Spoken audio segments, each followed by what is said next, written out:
Dream interpretation में ख्वाब की ताबीर में आज हम लोग बात करने जा रहे हैं कि अगर आप ख्वाब में कान देखते हैं या फिर कान से रिलेटेड कुछ इस टाइप का कोई भी स्ट्रक्चर देखते हैं जो कान का प्रतीक हो, कान दिखा रहा हो, कान हो पूरा मुकम्मल, उसका क्या मतलब होता है ख्वाब में।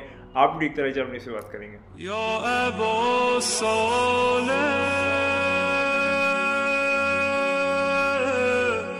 तो बात का आगाज़ करते हैं। आज हम लोग बात करने जा रहे हैं कि अगर कोई आप ख्वाब में या ड्रीम में अपने सपने में कान देखते हैं तो इसका क्या मतलब होता है, कान को किस तरीके से इंटरप्रेट किया गया और उसका क्या मतलब बताया गया है। आज मैं उस पर बात करने जा रहा हूँ। तो चलिए बात का आगाज़ करते हैं। इमाम जाफर सादिक अलैहिस्सलाम के मुताबिक उन्होंने जो फरमाया उसके मुताबिक जो कान है उसके 8 मतलब होते हैं। यानी कि कोई भी ख्वाब में कोई भी जगह पर कान का इन्वॉल्वमेंट हो, कान के साथ कोई भी एक्टिविटी हो रही हो, तो वहाँ पर वो कान जो है वो 8 चीज़ों का प्रतीक है। इसको आप इस तरीके से हल्का करके समझाऊं तो अगर आप माने ये जो कान है ये एक्स वेरिएबल है और इसकी जो वैल्यूज़ है वो 8 है और वो 7 भी हो सकती है, 6 भी हो सकती है, 5 भी हो सकती है, 4 भी हो सकती है, कितनी भी हो सकती है, मतलब लेकिन वो 8 वैल्यूज़ अलग अलग होंगी।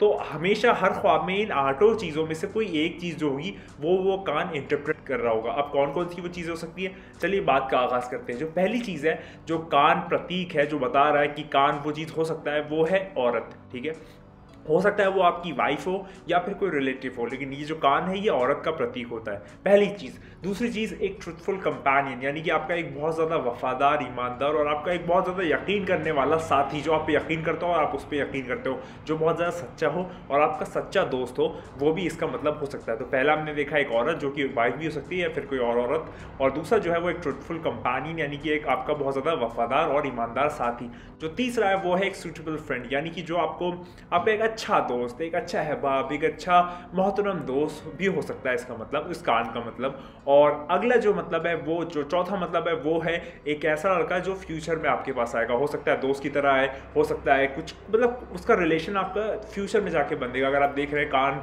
आप देख रहे हैं, तो हो सकता है कि यहाँ पर ये कान जो है एक ऐसे व्यक्ति का प्रतीक हो, एक ऐसे लड़के का प्रतीक हो जो फ्यूचर में आपसे मिलेगा, आपसे मुलाकात होगी। ये हो सकता है दोस्त के फॉर्मेशन में, हो सकता है किसी भी फॉर्मेशन में, दुश्मन के फॉर्मेशन में, लेकिन वो कान जो है वो यहाँ पर एक लड़के का प्रतीक है। अगर हम लोग आगे बात करें तो जो कान है वो वेल्थ को भी बताता है, दर्शाता है, यानी कि पैसे को भी दर्शाता है, आपकी ओवरऑल डेवलपमेंट को भी दर्शाता है कि आप जो माली तौर पे, पैसे के तौर पे आप मजबूत हो जाएंगे। तो अगर आपको ख्वाब में कान दिखता है या कान के साथ कोई भी एक्टिविटी हो रही है तो वो यहाँ पर वेल्थ भी दर्शाता है। और वेल्थ के साथ ही साथ यहाँ पर वो परेशानी और सौरों भी दर्शाता है, यानी कि आप परेशान रहेंगे, परेशानी हो रही है आपको, ये भी इसका मतलब है। कान अगर आप देखें तो यानी कि आप परेशान भी हो सकते हैं, और या फिर आप बहुत ज़्यादा घृणा, आपके मतलब घृणा तो नहीं कहूँगा मैं, आप बहुत ज़्यादा पश्चाताप कर रहे हैं, ये भी हो सकता है, या फिर आप गमगीन हैं, या फिर आप बहुत ज़्यादा परेशान है, ये वाली चीज़ भी कान इंटरप्रेट करता है।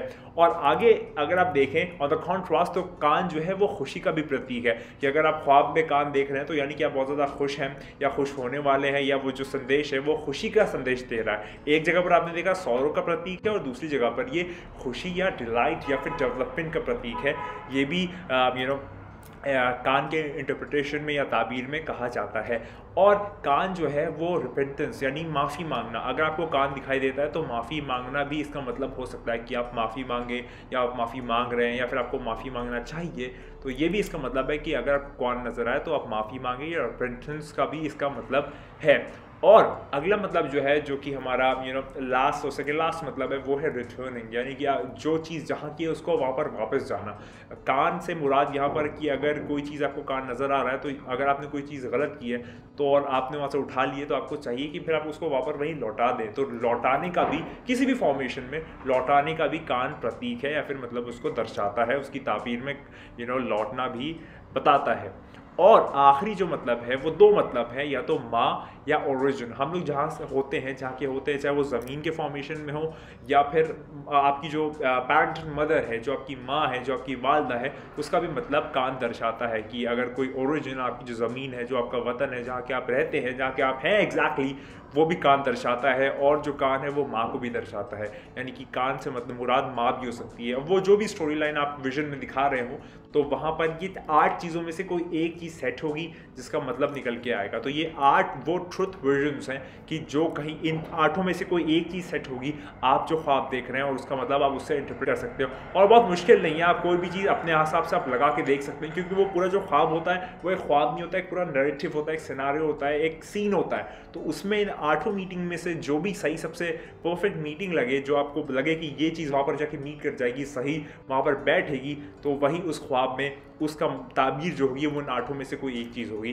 तो ये मैंने आपको बताया कि अगर आप कान देख रहे हैं ख्वाब में तो इसका क्या मतलब हो सकता है। मैं उम्मीद करता हूँ आपको वीडियो पसंद आ गई। वीडियो पसंद आ रही साहब अवश्य करिए, कमेंट जरूर करिएगा और बताइए आपको किस मुताबिक किस रिलेशन की स्टैक वीडियो चाहिए। इंशाल्लाह ड्रीम इंटरप्रिटेशन तो सिलसिला जारी रहेगा ही, साथ ही साथ इसमें आज़म का वीडियो कल का सिलसिला जल्दी शुरू होने वाला है। इमाम मीर इस्लाम के मुताबिक बहुत सारी वीडियोस मौजूद हैं, सारी चैनल पे मौजूद हैं, जाके देखें। मैं कोशिश करता हूँ ज़्यादा इल्मी गुफ्तगू करूँ, नॉलेज की गुफ्तगू करूँ, ऑकल्ट नॉलेज की, इज़ोटेरिक नॉलेज की, मिस्टिसिज्म की, क्योंकि हमारा जो ख़ानदान है वही नॉलेज पे चलता है। तो इसलिए मैं कोशिश करता हूँ नॉलेज ज़्यादा से ज़्यादा आप तक पहुँचा पाऊँ, जो भी मैं थोड़ा बहुत जानता हूँ, क्योंकि मैं कुछ नहीं जानता, सब खुदा का करम है जो मैं थोड़ा बहुत चल रहा हूँ और बता पा रहा हूँ, वरना मुझ में कोई ख़ास बात नहीं। मैं आपसे याद लेता हूँ, हमेशा की तरह एक ही बात कहूँगा, याद रखिए ख़राब ख्वाब भी सच्चा हो जाता है और उसके बाद बदल के अच्छा हो जाता है अगर आप एक काम करते हैं, जो मैं हमेशा कहता हूँ, खुदा को याद करो यार, खुदा को याद करो। खुदा हाफिज़।